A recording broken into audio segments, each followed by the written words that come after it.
It's not as well known as Gallipoli or Kokoda, but Sandakan deserves its own place in the pages of Australian military history.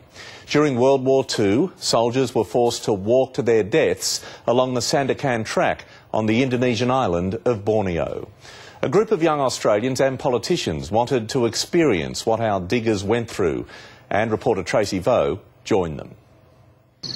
The morning mist on the Borneo mountains is a tranquil sight, but it's a place that bears horrible stories.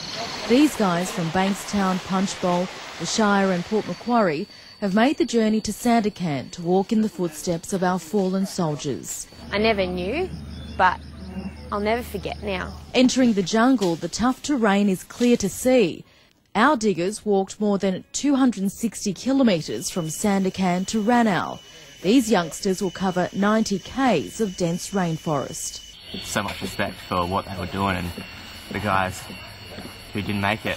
Most underestimated the natural hurdles that had to be overcome. Climbing up 300 to 500 metre hills in unbearable heat. Add to that rain, making it harder to stay on your feet.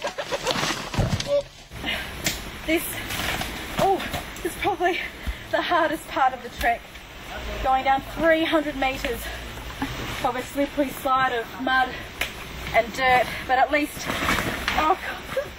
we've got proper clothing and shoes, food and water. But for Aussie diggers, man, this is tough. For some, the 5-day trek just got too much. At least I can't. Yeah, you can. At least I can't. I can't do it anymore. My mind was telling me keep going, and my heart was saying stop. It's a good feeling when you get to the top. And when they wanted to give up, they thought of the starved, barely clothed, weary soldiers. If I was one of the people on the death marches, I probably would have been shot or bayoneted. I've got to get through it the same way they did. You know, that's something we can't question. Others even battled through injury. In that moment, it became really real to me because I had an injury and I couldn't see anything past my injury. But they had it so much worse. Making the journey even more real, each person carried a prisoner of war and spoke of his or her story. For Rob Oakeshott, his was much more personal. His grandfather was one of more than 1,700 soldiers murdered by the Japanese. Rob Oakeshott's heartache is that he never got to know his grandfather. I understand and deeply respect why this wish can't come true. You wouldn't know it, but all these guys were strangers to each other just a week ago. But all are here for one journey, to remember mates of long ago, while making lifelong friends along the way.